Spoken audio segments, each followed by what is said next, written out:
Novel نجات نازنین writer اسما احمد قسط number 1 اقتباس انسان کے کردار کا سب سے خوبصورت پہلو اکثر زمانے اور حالات کی نظر ہو جاتا ہے، مگر آزمائش مومن پر آتی ہے اور یہ آزمائش اسے اس قابل بناتی ہے کہ وہ سب کچھ کھو کے بھی مطمئن رہتا ہے، اور اللہ خوب جانتا ہے کہ تمہارے دلوں میں کیا ہے۔ وہ وسیع صحن والے گھر کی چھت پر بیٹھی تھی، سر پر دوپٹہ خوب طرز سے اوڑھا تھا، ہاتھ میں ڈائری تھی اور قلم ایک حروف پہ رکا تھا۔ وہ کچھ لکھنا چاہتی تھی، مگر کیا؟ ایک سوچوں کا وسیع طوفان اس کے دماغ میں چل رہا تھا۔ اسی اثنا میں چند کبوتر آسمان پر اپنا رقص بکھیرنے لگے۔ اسے اس کی کشمکش کا حل مل گیا تھا۔ اس نے سفید صفحے کے آغاز میں لکھا، آزادی پروں سے نہیں ملتی، آزادی تو کھلے آسمان اور اڑان کے جذبے سے ملتی ہے۔ شاید اسی لیے آج انسان بھی آسمان پر اڑتے دیکھے گئے ہیں۔ آفاف نیچے آؤ، شام کے وقت چھت پر نہیں جاتے، لڑکیاں خراب ہو جاتی ہیں۔ گھر کے شور بڑے ماحول میں آمنہ بھی کی آواز آئی، آ رہی ہوں امی۔ آفاف نے فوراً جواب دیا۔ اتنے میں مغرب کی اذان ہوئی۔ وہ ملتان کا ایک پیچیدہ سا گھر تھا جہاں ہر رشتہ مفاد پر ٹکا تھا، اور وہ تھی آفاف حیدر۔ بولنے میں اسے مہارت تھی، علم اور فلسفے میں ماہر، 5 زبانوں پر اسے عبور حاصل تھا۔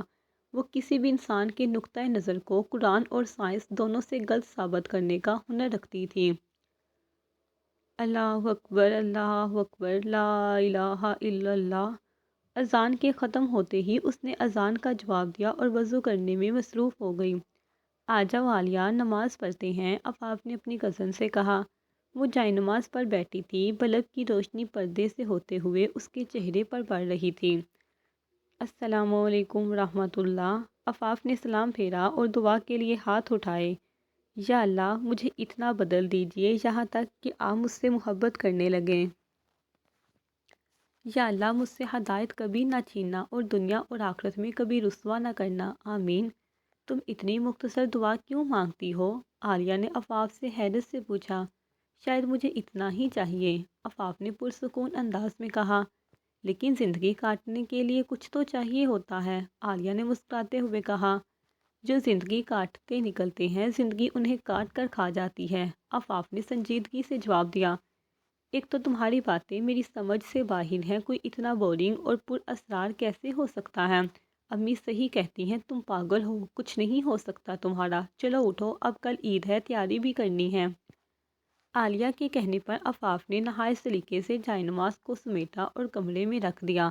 وہ عالیہ احمد تھی، آفاف کے ماموں کی بیٹی، غصے کی تیز، کسی کی غلط بات ایک لمحے کو بھی برداشت نہیں کر سکتی تھی، لیکن دل کی نرم۔ آفاف اندھیرے آنگن میں وہ چارپائی پہ لیٹی آسمان کو تک رہی تھی۔ صحن میں 5 چارپائیاں قطار میں لگی تھی اور لکڑی کی ان چارپائیوں پر پتھر دل لوگ لیٹے تھے جن کے ذہن خالی اور طبیعت میں نفرت رچی بسی تھی۔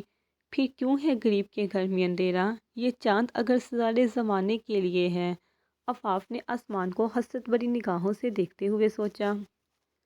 آسمان پر ستارے تو بہت تھے مگر چاند نہیں تھا۔ میری چھت پر چاند نہیں ہے، مگر وہ ستارہ جو چمکدار ہے، امید ہے میری۔ آنکھوں میں امید کی ایک کرن لیے آفاف نے آنکھیں بند کر لیں۔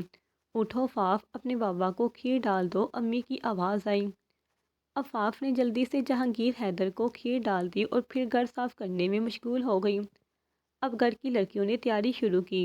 سانولی رنگت اور سادہ سا حلیہ رکھنے والی لڑکی آج نہایت ہی حسین لگ رہی تھی۔ اس کی مہندی کی رنگت گلاب کی مانند سرخ اور روشن تھی۔ کالا لباس اس پر خوب جچتا تھا، اس کی بھوری رنگت کے بال خوب چمک رہے تھے۔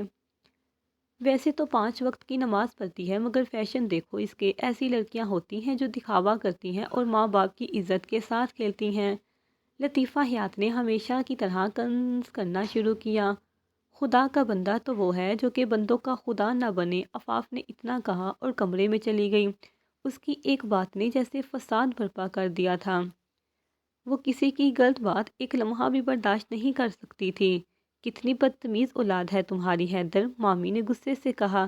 اس کے باپ نے بے رخی سے جواب دیا، اس سے بہتر تو ہماری کوئی اولاد ہی نہ ہوتی، نہ جانے آفاف ہماری کس غلطی کی سزا ہے۔ حیدر کی بات اس کے سینے میں خنجر کی طرح لگی۔ اور اسے اپنے وجود سے نفرت ہونے لگی۔ یہ سن کر اس نے اپنے بال باندھ لیے، منہ دھویا اور کمرے میں چلی گئی۔ اس کی سسکیوں کی آواز اس کے اندھیرے کمرے میں صاف سنائی دے رہی تھی، مگر نہ کوئی ان کو سننے والا تھا اور نہ ہی کوئی سمجھنے والا۔ اسے آج بھی یاد ہے کہ جب وہ بچپن میں کوئی غلطی کرتی تھی تو اسے سزا کے طور پر اس اندھیرے کمرے میں بند کر دیتے۔ اسے اندھیرے سے ڈر لگتا تھا، کسی کی قدموں کی آہٹ اسے امید دلاتی، مگر وہ قدم چند لمحے بعد غائب ہو جاتے۔ ماضی کے منظر آج بھی اتنے ہی صاف ہیں، آج بھی وہ اسی جگہ کھڑی ہے، لیکن اب اسے اندھیرے سے ڈر نہیں لگتا۔ اندھیرا اور خاموشی اسے سکون دینے لگی تھی۔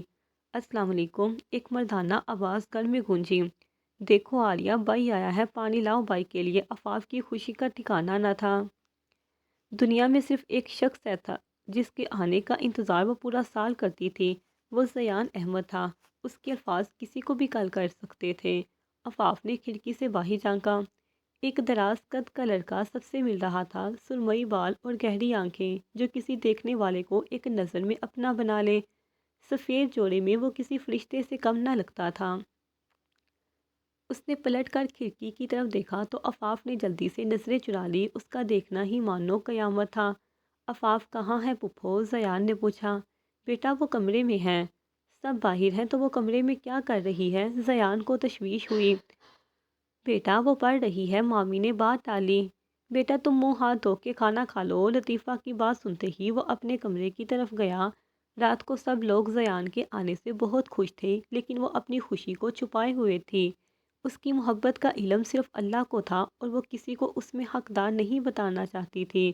صبح کی اذان سے عفاف کی آنکھ کھلی۔ اس نے نماز ادا کرنے کے بعد تلاوت کے لیے قرآن کھولا۔ عفاف نے سورۃ عصر کی تلاوت شروع کی۔ وہ صحن میں ایک چارپائی پر بیٹھی تھی جب قرآن مجید تکیے پر رکھا تھا۔ عفاف نے بسم اللہ سے تلاوت کا آغاز کیا۔ والعصر، زمانے کی قسم، ان الانسان لفی خسر، در حقیقت انسان بڑے خسارے میں ہے، سوائے ان لوگوں کے جو ایمان لائے اور نیک عمل کرتے رہے اور حق کی نصیحت اور صبر کی تلقین کرتے رہے۔ اس کی تلاوت سے زیان جاگ گیا۔ صبح کی ہلکی سی روشنی میں اس نے دیکھا تو عفاف صحن میں قرآن کی تلاوت کر رہی تھی اور اس قدر آنسو تھے کہ اس کا دوپٹہ اس کے آنسوؤں سے تر ہو گیا تھا۔ زیان مسکراتے ہوئے وہاں سے چلا گیا۔ وہ صرف سجدے میں خود کو زندہ محسوس کرتی تھی۔ اگر خدا صبح نہ بناتا تو تم رات کے اندھیرے میں دم توڑ دیتی، عفاف نے خود سے بات کرتے ہوئے کہا۔ زندگی مسلسل جبر کی طرح کاٹی ہے، جانے کس جرم کی سزا پائی ہے یاد نہیں۔ یہ زندگی کا دور اس کی تباہی کی طرف پہلا قدم تھا۔ وہ علم اور فلسفے میں ماہر تھی جسے زمانہ پاگل کہتا تھا۔ وہ اتنی بری نہیں تھی جتنی کہ اس کی قسمت۔ اگلے دن عفاف نے اپنے ابو سے بات کی۔ مجھے آگے پڑھنا ہے بابا، میں نے انٹر میں بھی اچھے نمبر لیے ہیں، کسی یونیورسٹی میں داخلہ لینا ہے۔ عفاف بابا کو منانے کی پوری کوشش کر رہی تھی۔ سب اکٹھے بیٹھے تھے۔ کیا پڑھنا ہے پڑھ کے؟ تمہارے بابا کی اتنی گنجائش نہیں ہے، اور ویسے بھی آگے جا کے تم نے برتن ہی دھونے ہیں، مامی نے بات کاٹی۔ برتن تو دھونے ہیں، لیکن اگر پڑھی لکھی ہوگی تو لیمن میکس سے دھوئے گی، ورنہ اتوار بازار کے کالے صابن سے دھوئے گی۔ عفاف کے جواب پر عالیہ ہنسنے لگی، لیکن مامی نے غصے سے اسے دیکھا۔ کتنی تیز زبان چلتی ہے اس کی، مامی نے حیدر کی طرف دیکھتے ہوئے کہا۔ اس میں غصے کی کیا بات ہے، اتنا اچھا تو بول رہی ہے۔ زیان نے ہنستے ہوئے اپنی ماں کو منع کیا۔ زیان تمہیں نہیں پتہ اس کا، ایک تو ہم نے ان کو یہاں رہنے کی جگہ دی ہے اور یہ احسان کا ایسا بدلہ دے رہی ہے، مامی نے اعتراض کیا۔ یہ گھر میری ماں کا بھی ہے، اس میں احسان کیسا؟ چپ کرو عفاف، اپنے کمرے میں جاؤ، حیدر نے غصے میں عفاف کو کمرے میں جانے کے لیے کہا۔ نہ جانے جوانی کے کس گناہ کی سزا ملی ہے، اس سے بہتر تو ہماری اولاد ہی نہ ہوتی، اس کے ان فلسفوں سے زندگی نہیں چلتی۔ حیدر کی یہ بات جیسے اس کے دل میں کھنجر کی طرح لگی تھی۔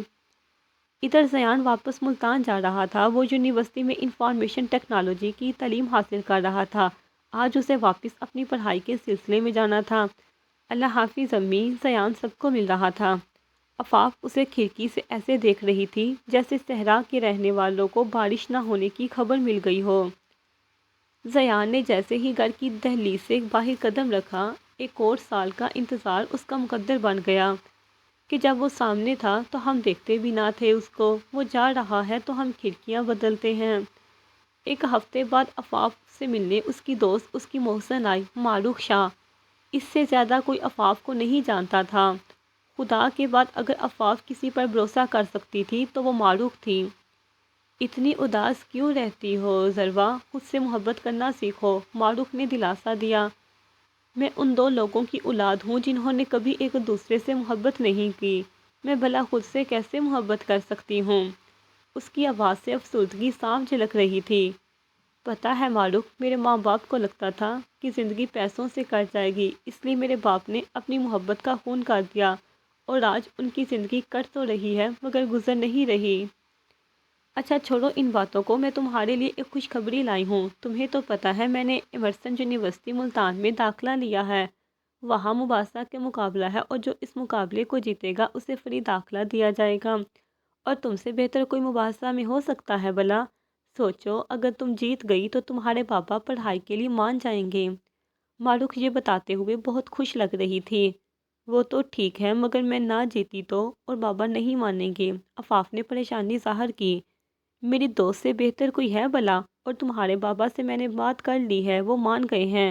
تم بس صبح 10 بجے یونیورسٹی پہنچ جانا۔ معروف کافی مطمئن نظر آ رہی تھی۔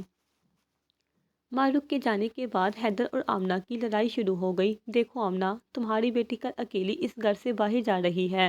اگر یہ جیت کے نہ آئی تو آج کے بعد اس گھر میں عفاف حیدر کی پڑھائی کا ذکر نہیں ہوگا۔ حیدر نے اونچی آواز میں چلاتے ہوئے کہا، اچھا ٹھیک ہے پر اسے ایک موقع تو دیں۔ اگر عفاف نہ جیتی تو میں اس کی پڑھائی کے لیے کبھی آپ کو تنگ نہیں کروں گی۔ آمنہ نے حیدر کا غصہ ٹھنڈا کرنے کی کوشش کی۔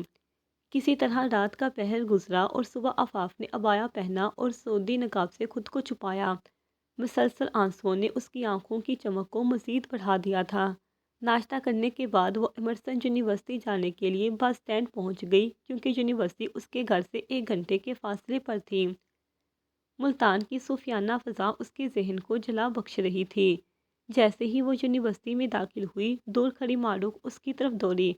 شکر ہے تم آ گئی، کب سے انتظار کر رہی ہوں، مقابلہ شروع ہے۔ معروف نے جوشیلے انداز میں عفاف کو پکڑا اور حال میں لے گئی۔ وہاں ایک پروفیسر اور ایک لڑکی پہلے ہی اسٹیج پر موجود تھی، سامنے مہمان خصوصی بھی بیٹھ چکے تھے۔ جیسے ہی پروفیسر نے عفاف حیدر کو اسٹیج پر بلایا، وہ اپنے پردے میں اسٹیج پر گئی۔ اس کا پردہ وہاں پر بیٹھے لوگوں پر رعب ڈال رہا تھا۔ سامنے موجود لڑکی کافی حد تک مغرور لگ رہی تھی کیونکہ وہ تھی دالیہ مراد، امیر باپ کی بیٹی جسے صرف جیتنے کا شوق تھا۔ پروفیسر نے دونوں سے ایک نقطۂ نظر کو چننے کے لیے کہا، کیا مرد اور عورت برابر ہے یا نہیں؟ عفاف کہنا چاہتی تھی نہیں، مگر اس کا دھیان عید کے دن ہونے والے جھگڑے کی طرف چلا گیا۔ اس بات کا فائدہ دالیہ مراد نے اٹھایا، سر مرد عورت برابر نہیں ہیں۔ دالیہ مراد نے چلاکی سے جواب دیا، اب مجبوراً رازرا کو یہی کہنا پڑا کہ مرد اور عورت برابر ہیں۔ دالیہ نے سائنس کی دلیل دیتے ہوئے کہا، مرد اور عورت دونوں کے جسم میں خون کی رفتار مختلف ہے، دونوں کے جسم میں خون کے سرخ خلیے بھی مختلف ہیں، اور دونوں کے جسم میں سانس کی رفتار میں فرق ہے۔ سب عفاف کے جواب کا انتظار کر رہے تھے۔ معروف چلائی، کچھ بولو عفاف۔ اب عفاف نے بات کا آغاز کیا، اللہ تعالیٰ نے مرد اور عورت کو ایک ہی ترتیب سے پیدا کیا، دونوں ہی مٹی سے پیدا کیے گئے اور دونوں کو گناہ اور ثواب کا ایک جیسا بدلہ دیا جائے گا۔ اللہ تعالیٰ قرآن مجید میں فرماتا ہے، ترجمہ، مردوں کا اس میں سے حصہ ہے جو انہوں نے کمایا اور عورتوں کے لیے ان میں سے حصہ ہے جو انہوں نے کمایا، اور اللہ تعالیٰ سے اس کا فضل مانگو، یقیناً ہر چیز کا جاننے والا ہے اللہ۔ اس کے علاوہ کھانا پینا، سونا جاگنا، یہ سب مرد اور عورت کے لیے ایک جیسا ہے۔ چوٹ لگنے پر دونوں کو درد ہوتا ہے، دونوں کے آنسو آنکھ سے نکلتے ہیں۔ اگر قرآن کی ایک ایک آیت آپ کو زیادہ پسند ہے، اس کا مطلب یہ نہیں کہ وہ ایک آیت باقی قرآن سے زیادہ افضل ہے یا باقی آیات اس کے برابر نہیں ہیں۔ مس دالیہ مراد، ایک زخم پر جتنا درد آپ کو ہوتا ہے اتنا ہی یہاں بیٹھے مہمان کو ہوتا ہے۔ عفاف نے سامنے بیٹھے مہمان خصوصی کی طرف اشارہ کرتے ہوئے کہا۔ وہ ایک نہایت سنجیدہ طبیعت کا مالک تھا، وہ سلطان ارسل تھا، استنبول انفارمیشن ٹیکنالوجی کمپنی کا مالک، جو کبھی کبھار ہی پاکستان آتا تھا کیونکہ اس کا یہاں کوئی نہیں تھا۔ وہ اکثر خاموش رہتا تھا، کوئی اس قابل نہ تھا کہ اس کو متوجہ کر سکے۔ وہ غور سے عفاف کی بات سن رہا تھا۔ خدا کے لیے اس کے سارے بندے خواہ وہ مرد ہوں یا عورت برابر ہیں۔ اس کی بات ختم ہوتے ہی پورے حال میں تالیاں گونج اٹھیں۔ جیسا کہ آپ لوگوں نے دیکھا، مقابلہ بہت سخت تھا، کیونکہ ہمارے معاشرے میں سب سے بڑا سوال مرد اور عورت کی برابری کا ہوتا ہے۔ آج اس مقابلے کو جیتا ہے عفاف حیدر نے۔ پروفیسر کے بولتے ہی پورے حال میں تالیاں گونجنے لگیں، اور ان تالیوں میں سب سے اونچی آواز معروف کی تھی۔ اب عفاف اس ایمرسن یونیورسٹی میں، جو کہ ملتان کی سب سے بڑی یونیورسٹی ہے، فری تعلیم حاصل کر سکتی تھی۔ واہ جی عفاف، واہ حیدر، اب تو چھا گئی۔ معروف نے عفاف کو گلے لگا لیا۔ آؤ اب میری طرف سے ایک ٹریٹ تو بنتی ہے۔ معروف عفاف کو کینٹین میں لے گئی۔ دونوں دوست آپس میں باتیں کر رہی تھی کہ اتنے میں سلطان ارسل وہاں سے گزرا۔ وہ اس ڈپارٹمنٹ کا ہیڈ تھا جس کو کسی نے مسکراتے نہیں دیکھا تھا۔ وہ وسیع کندھوں والا سنجیدہ نوجوان جس کے پاس سب کچھ تھا سوائے رشتوں کے۔ اس عجیب سی لڑکی کے علم پر وہ دل ہار بیٹھا تھا۔ اس نے سوچا، کوئی لڑکی اتنی عقل مند کیسے ہو سکتی ہے؟ لیکن وہ کسی سے بھی دل لگانے سے ڈرتا تھا، کیونکہ زندگی ہر اس شخص کو اس سے چھین لیتی ہے جس سے اسے محبت ہو۔ اسی وقت سلطان ارسل کو ایک کال آئی۔ Hello sir, can you come to ترکیہ؟ It's urgent, member of international company of Istanbul want to meet you. Call سنتے ہی وہ ایئرپورٹ چلا گیا اور پہلی فلائٹ سے ترکیہ روانہ ہو گیا۔ دل کی بات دل میں ہی رہ گئی۔ اب میں چلتی ہوں معروف، گھر بھی جانا ہے، عفاف نے گھڑی کی طرف دیکھتے ہوئے کہا۔ اچھا، میں تمہیں بس اسٹینڈ تک چھوڑ آتی ہوں، معروف نے کہا۔ دونوں بس اسٹینڈ پہنچ گئی۔ ٹریفک بہت زیادہ تھا، ہم دوبارہ ضرور ملیں گے، معروف نے عفاف کا ہاتھ پکڑتے ہوئے کہا۔ اس سے پہلے کہ وہ گلے ملتی، ایک گاڑی اسپیڈ سے آتے ہوئے معروف کو لگی اور وہ سامنے آتی گاڑی کے شیشے پر گری۔ معروف، معروف! عفاف نے خون میں لپٹی معروف کو اپنی گود میں لیا۔ معروف اٹھو، معروف پلیز کوئی ہے، پلیز کوئی اسے ہاسپٹل پہنچا دے، وہ چلا چلا کر سب کو بلا رہی تھی۔ عفاف کے پیروں تلے زمین نکل گئی۔ اتنے میں ایک ایمبولینس آ گئی اور معروف کو ہاسپٹل لے گئی۔ معروف دیکھو، ادھر دیکھو، آنکھیں کھولو پلیز۔ اتنے میں معروف نے آنکھیں کھولی اور روتی ہوئی عفاف کا ہاتھ پکڑا۔ عفاف، میں نے دوستی کا حق ادا کیا، خدا تمہیں خوش رکھے۔ معروف کی سانسیں ٹوٹ رہی تھی اور عفاف کی جان جا رہی تھی۔ تم بالکل ٹھیک ہو جاؤ گی، ہم مل کر یونیورسٹی جائیں گے۔ عفاف کے آنسو لگاتار بہہ رہے تھے۔ معروف کا جسم سرد پڑ گیا اور اس کا ہاتھ عفاف کے ہاتھ سے چھوٹ کر نیچے گر گیا۔ اس کی دوست دم توڑ چکی تھی اور وہ جیسے سانس نہ لے سکی۔ معروف کی میت کو اس کے گھر پہنچایا گیا۔ معروف کی ماں اپنی جوان بیٹی کا مردہ وجود دیکھ کر پاگل ہو گئی۔ معروف اٹھو نا، دیکھو تمہاری ماں تمہیں بلا رہی ہے۔ یہ اٹھ کیوں نہیں رہی؟ عفاف، اسے کہو نہ اٹھ جائے، تمہارے کہنے پر تو یہ نیند سے بھی اٹھ جاتی تھی۔ عفاف، کہو نہ اسے۔ معروف کی ماں اس کے منہ پر ہاتھ پھیر رہی تھی جیسے وہ ابھی اٹھ جائے گی۔ آنٹی، یہ میری غلطی ہے، مجھے معروف کو بس اسٹینڈ تک آنے دینا ہی نہیں تھا، مجھے معاف کر دیں آنٹی، میں آپ کی بیٹی کو نہیں بچا پائی۔ وہ سسکیاں لے کر رو رہی تھی۔ اس کا جسم روح سے سب سے زیادہ تعلق تھا، وہ آج صرف جسم رہ گیا تھا۔ معروف کے جنازے کے بعد وہ بھاری وجود کے ساتھ اپنے گھر آ گئی۔ اسے ابھی تک یقین نہیں آ رہا تھا کہ اس کے ساتھ کیا ہوا ہے۔ یہ سب تمہاری وجہ سے ہوا ہے عفاف، امی نے اس کے زخم پر نمک لگایا۔ لڑکیوں کے خوابوں کی قیمت ایسے ادا کرنی پڑتی ہے۔ اسے خود سے نفرت ہو رہی تھی۔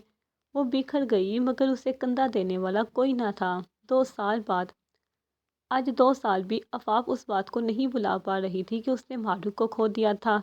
یہ غم صرف اس کی ذات سے منسوب تھا۔ شام کا وقت تھا، وہ ایک مردہ وجود کے ساتھ سیڑھیوں پر بیٹھی تھی۔ وہ اپنی ڈائری میں لگاتار کچھ لکھ رہی تھی۔ میرے آنسو نہیں تھم رہے کہ وہ مجھ سے جدا ہو گیا ہے، اور تم کہتے ہو چھوڑو، اب ایسا بھی کیا ہو گیا ہے؟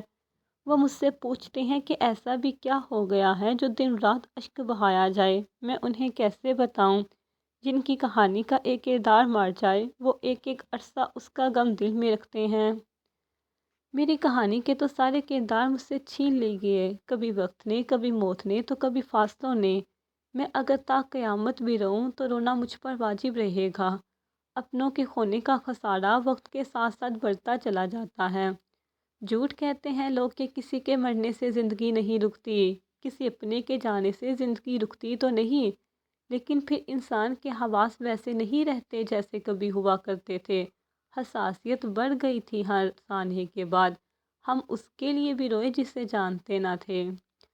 آفاف نے زیان کی آواز سنی تو جیسے جینے کی امید مل گئی ہو۔ وہ سیڑھیوں سے بھاگتی ہوئی نیچے صحن میں آئی، دیکھا تو سامنے زیان کھڑا تھا۔ وہ اپنی ماں کو خوشخبری دے رہا تھا کہ اس کی نوکری لگ گئی ہے۔ آفاف بھی اس بات سے بہت خوش تھی۔ گھر میں خوشی کا ماحول تھا۔ آفاف سب کو مٹھائی کھلا رہی تھی۔ آج تو آفاف بہت خوش لگ رہی ہے۔ حیدر نے برسوں بعد اپنی بیٹی کی آنکھوں میں خوشی دیکھی۔ جی بابا۔ آفاف نے مٹھائی میز پر رکھ دی اور اپنے بابا کے پاس بیٹھ گئی۔ مارو کے بعد اب آفاف اپنے بابا کے قریب ہو گئی تھی اور اب تو اس کی پڑھائی کے 2 سال بھی گزر چکے تھے۔ جاؤ آفاف، کچھ میٹھا بنا لاؤ، امی نے کہا۔ عالیہ اور آفاف کچن میں چلی گئی۔ اب بیٹھک میں سب کھیر کھا رہے تھے۔ آفاف زیان کو دیکھ رہی تھی مگر وہ 2 منٹ سے زیادہ زیان کو نہیں دیکھ سکتی تھی۔ اسے لگتا تھا کہ زیان کو زیادہ دیکھنا اس کی محبت کی توہین ہوگی۔ زیان، تمہیں کیسی لڑکی چاہیے؟ مامی نے پوچھا۔ اب نوکری تو لگ گئی ہے تمہاری، 1 سال تک شادی بھی کر دیں گے۔ لڑکی آفاف جیسی ہو، لمبی، ذہین، پاک صاف، زیان نے بے ساختہ جواب دیا۔ یہ سن کر آفاف کمرے سے باہر چلی گئی کیونکہ کمرے کی ہوا اس کے سانس لینے کے لیے کم پڑ رہی تھی۔ اس نے وضو کیا، جائے نماز بچھائی اور شکرانے کے نفل ادا کیے۔ آج وہ بہت خوش تھی، جیسے کائنات کی ساری محبتیں اسے مل گئی ہوں۔ وہ خوش تھی کہ وہ اپنی پسند کی پسند ہے۔ اگلی صبح زیان ایئرپورٹ جانے کے لیے تیار ہوا۔ اس کی نوکری ترکی کے ایک انفارمیشن ٹیکنالوجی کمپنی میں لگی تھی اور اب وہ 3 سال بعد واپس آئے گا۔ رخصت کے وقت زیان نے آفاف کی طرف سلام کے لیے ہاتھ بڑھایا۔ میں ہاتھ سے سلام نہیں لیتی، آفاف نے نرمی مگر وقار سے کہا۔ کیوں؟ زیان نے حیرت سے پوچھا۔ نبی کریم صلی اللہ علیہ وآلہ وسلم نے فرمایا، تمہارے لیے بہتر ہے کہ تمہارے سروں میں کیل ٹھونک دیے جائیں بجائے اس کے کہ تم کسی نامحرم کو ہاتھ لگاؤ۔ اچھا صحیح ہے، زیان نے مسکراتے ہوئے کہا۔ اس کے گھر سے نکلتے ہی آفاف نے آیت الکرسی پڑھ کر اس پر پھونک دی۔ اب پھر سے انتظار اس کے مقدر میں لکھ دیا گیا تھا۔ اس رات آفاف کو بے چینی سے نیند نہیں آئی۔ اس نے ڈائری اٹھائی، قلم سنبھالا اور ایک شعر لکھا۔ قصہ مختصر ہو نہیں سکتا، دل چاہ بھی لے تو پھر رو نہیں سکتا۔ اتنا آسان نہیں ہوتا محبت میں نیند کا آنا۔ آیت الکرسی بھی پڑھ لے تو وہ سو نہیں سکتا۔ آسمان پر تارے چمک رہے تھے۔ وہ چھت پر لیٹی خلا میں کچھ ڈھونڈتی نگاہوں سے ان ستاروں کو دیکھ رہی تھی۔ نہ جانے کون سا خیال اسے نیند کی آغوش میں لے گیا۔ 3 سال بعد آج زیان نے واپس آنا تھا۔ آفاف نے صبح سے اس کے آنے کی تیاریاں شروع کر دی تھیں۔ حیدر زیان کو لینے ایئرپورٹ گئے۔ آفاف کب سے دروازے کی طرف ٹکٹ باندھ کر کھڑی تھی۔ آخر 3 سال کا انتظار ختم ہوا۔ زیان واپس آیا۔ سب سے مل کر وہ اب آفاف کی طرف بڑھا اور بجائے ہاتھ بڑھانے کے منہ سے سلام کیا۔ السلام علیکم آفاف، کیسی ہو؟ وعلیکم السلام، میں اللہ کا شکر ٹھیک ہوں۔ پورا دن مامی اپنے بیٹے کی خدمت کی، کبھی کچھ کھانے کو لاتی، کبھی پینے کو۔ دوپہر کو کھانے پر زیان نے اپنے رشتے کی بات چھیڑی۔ امی، آپ کا دل نہیں کرتا کہ آپ کی بہو ہو اور آپ کو یہ سب کام نہ کرنا پڑے؟ زیان نے مسکراتے ہوئے پوچھا۔ کوئی پسند ہے تو بتا دو بیٹا۔ آفاف حیدر اس وقت خاندان کے ہر فرد کے لیے بہو بننے کی اہل لڑکی تھی۔ خوبصورت، تعلیم یافتہ، حیادار اور سب سے بڑھ کر زیان احمد سے خاموش محبت رکھنے والی۔ محبت جسے اس نے کبھی الفاظ میں نہیں کہا مگر ہر کام، ہر دعا، ہر نظر اس جذبے کی گواہی دیتی تھی۔ لیکن زیان، وہ صرف اپنی دنیا کا تھا، دولت، غرور اور خود غرضی کا قید۔ یہ وہ دن تھا جب وہ سب کے سامنے آیا اور آفاف کی محبت کو ذلت میں بدل دیا۔ احمد ہاؤس کے وسیع لاؤنج میں سب جمع تھے۔ خالہ عالیہ، لطیفہ بیگم، چچا زاد، پھوپھیاں اور خود زیان۔ باتوں باتوں میں کسی نے نیم مسکرا کر کہہ دیا، ویسے آفاف اور زیان کی جوڑی تو بچپن سے سب کو پسند ہے، سب ہنسے سوائے زیان کے۔ وہ سیدھا ہو کر بیٹھا اور طنزیہ انداز میں کہا، محبت، میں کسی پردے دار خاموش کتابوں میں چھپی لڑکی کو اپنی بیوی کیسے بنا سکتا ہوں؟ جسے خود کو بھی سنبھالنا آتا ہو وہ میرے معیار کی کیسے ہو سکتی ہے؟ کمرے میں خاموشی چھا گئی۔ آفاف جو کچن سے چائے لے کر آ رہی تھی یہ سب سن چکی تھی۔ کپ ہاتھ سے چھوٹا، ٹرے گرنے کی آواز گونجی اور دل کی دھڑکن جیسے رک گئی۔ لطیفہ بیگم نے نظریں چرائی، عالیہ احمد نے لب بینچے، کسی نے کچھ نہ کہا۔ زیان نے نظر اٹھا کر دیکھا تو سامنے عفاف کھڑی تھی، چہرہ زرد، آنکھوں میں وہ نمی جو کبھی الفاظ نہ بنی تھی اور ہاتھوں میں وہ لرزش جو عزت کی آخری لکیر چھو چکی تھی۔ ایک لمحے کو سناٹا گہرا ہو گیا اور جیسے وقت رک گیا ہو، پھر عفاف نے جھک کر خاموشی سے ٹرے اٹھائی اور بغیر کسی سوال یا شکوے کے واپس کچن کی طرف چل دی۔ ہر قدم جیسے زمین پر نہیں دل پر پڑ رہا تھا۔ کچن کے دروازے کے پیچھے آ کر وہ دیوار سے ٹیک لگا گئی، آنکھیں بند کی، سانس روکی اور اندر سے ٹوٹنے کی آواز سنی۔ وہ محبت جسے 7 سال تک دل کے سب سے پاک کونے میں چھپائے رکھا تھا، آج سب کے سامنے تذلیل بن گئی تھی۔ کتنی عجیب بات ہے، وہ زیر لب بولی۔ جن کے لیے خاموش نہیں وہی سب کے سامنے رسوا کر دیتے ہیں۔ کمرے میں اب زیان کے طنزیہ جملے نہیں، صرف خاموش شرمندگی تھی۔ عالیہ احمد نے بمشکل آنکھوں کا پانی روکا، لطیفہ بیگم نے نظریں موڑ لی اور کسی نے بھی عفاف کے پاس جانے کی ہمت نہ کی۔ اس دن صرف ایک لڑکی کا دل نہیں ٹوٹا تھا، ایک خاندان کی چپ نے ایک عظیم محبت کی قبر کھودی تھی۔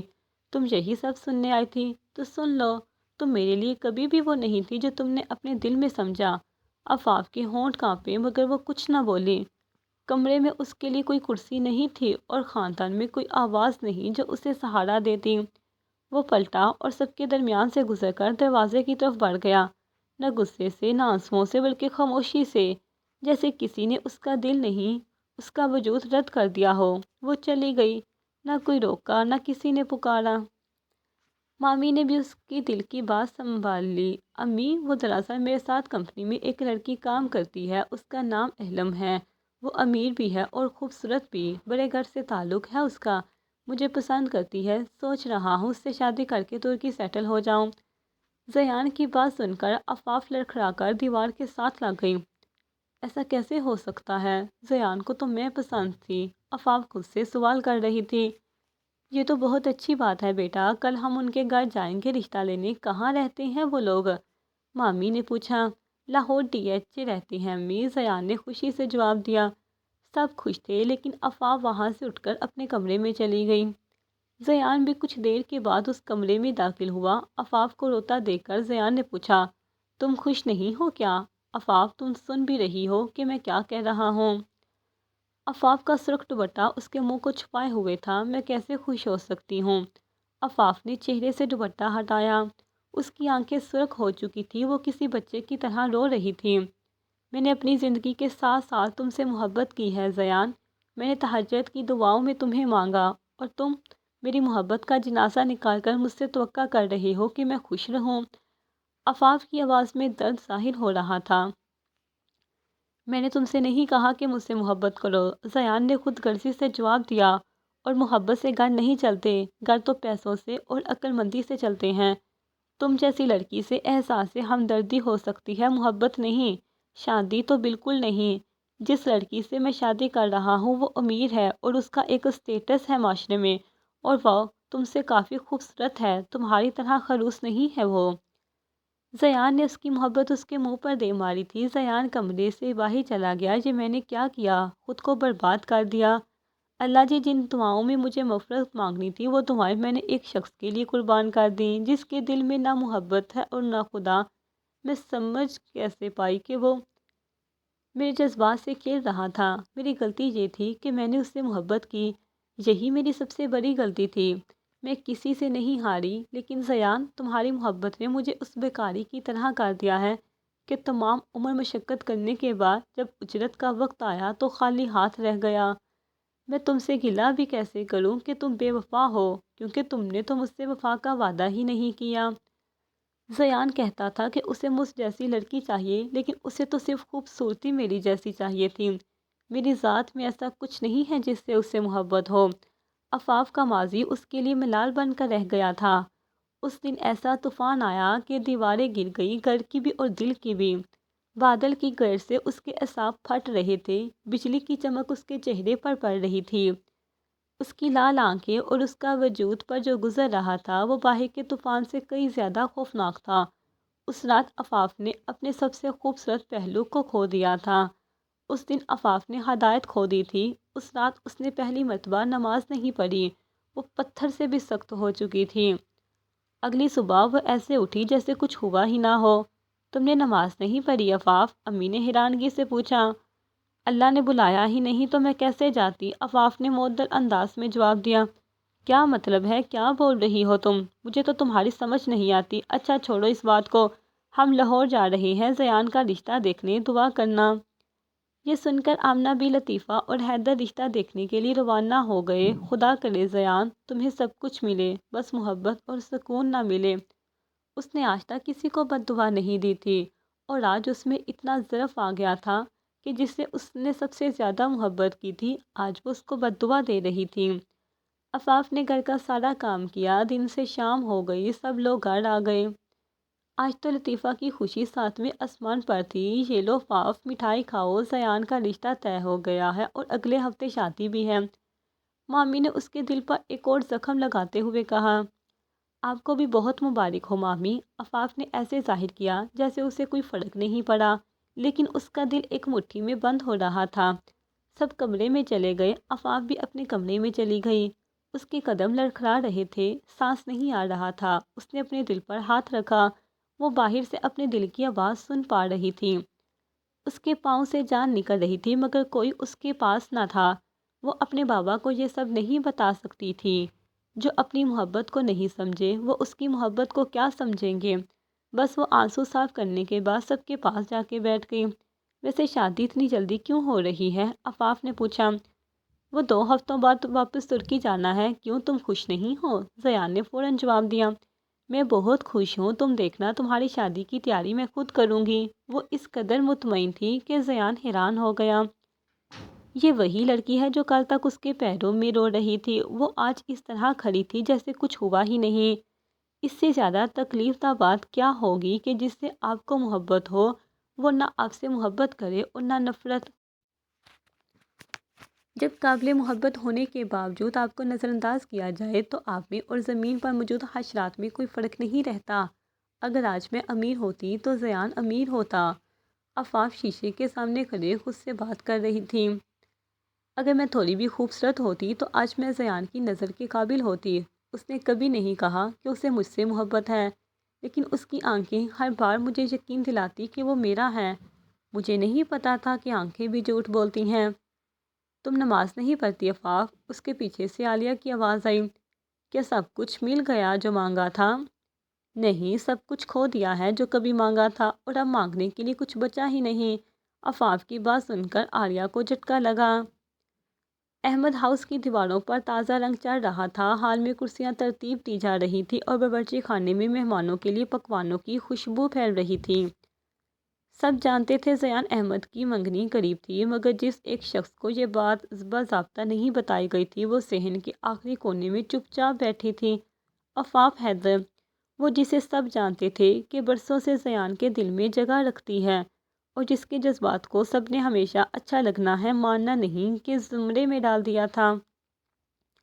وہ زمین پر بیٹھی سورج کے جھکتے سائے کو دیکھ رہی تھی جب اچانک کمرے کا دروازہ دھڑ سے کھلا۔ عالیہ احمد اندر داخل ہوئی، چہرہ پریشان، سانس بے ترتیب۔ عفاف، اس نے گہرے سانس کے ساتھ آواز دی۔ عفاف نے چونک کر پیچھے دیکھا۔ عالیہ کیا ہوا؟ تم رو کیوں رہی ہو؟ عالیہ آگے آئی اور دونوں ہاتھ تھام لیے۔ مجھے کچھ کہنا ہے، بہت دن سے کہنا چاہتی تھی لیکن ہمت نہیں ہوئی۔ اب اگر نہ بولی تو ضمیر کبھی معاف نہیں کرے گا۔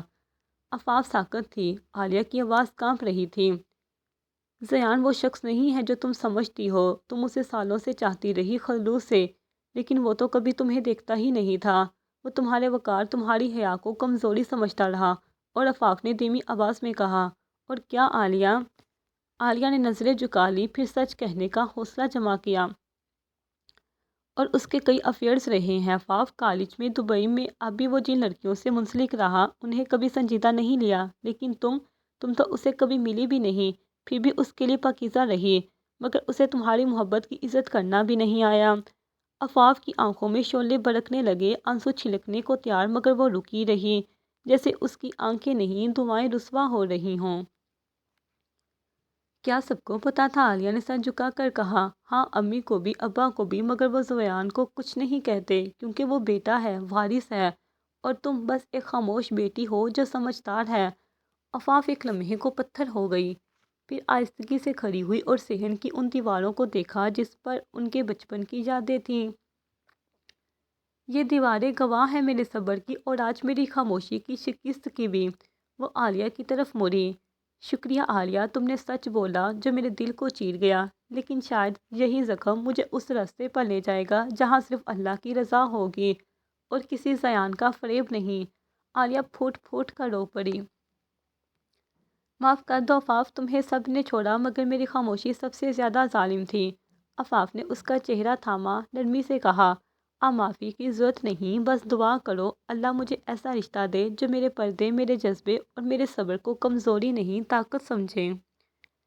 سنو عفاف، میری بات سنو، میں جانتی ہوں تم بھائی سے محبت کرتی ہو، میں نے تمہیں اس کے لیے تڑپتے دیکھا ہے، اور میں تو کیا اس گھر میں سب جانتے ہیں کہ تمہیں بھائی سے محبت ہے، لیکن یقین کرو وہ تم سے کیا کسی سے محبت نہیں کر سکتا۔ اسے صرف اس تربیت سے مطلب ہے جو امی نے کی ہے۔ انہیں صرف دلوں سے کھیلنا آتا ہے، کبھی اپنے شوق کے لیے، کبھی اپنے مقصد کے لیے۔ عالیہ کی بات سن کر عفاف کو یقین نہیں آ رہا تھا کہ جسے وہ فرشتہ سمجھ رہی تھی وہ انسان تک نہ تھا۔ اسے جنگل کے جانوروں کی طرح صرف اپنے شکار سے مطلب تھا، لیکن اس نے یہ بھی نہیں سوچا کہ میں اس کی پھپھو کی بیٹی ہوں۔ عفاف نے عالیہ کی طرف سوالیہ نظروں سے دیکھا، جن کے دلوں کا خیال اپنے ماں باپ نہ کرے پھر ان کے دل لوگوں کے لیے کھلونا بن جاتے ہیں۔ میں نے کبھی تمہارا برا نہیں چاہا عفاف، میرے بابا کو تم بہت عزیز تھی، تمہارا دل صاف ہے۔ میں دعا کروں گی کہ تمہیں ایسا شخص ملے جو تمہیں وہ مقام دے جس کے تم قابل ہو۔ اچھا میں بازار جا رہی ہوں شادی کی شاپنگ کرنے، اپنا خیال رکھو۔ یہ کہہ کر عالیہ کمرے سے باہر چلی گئی۔ جاری ہے۔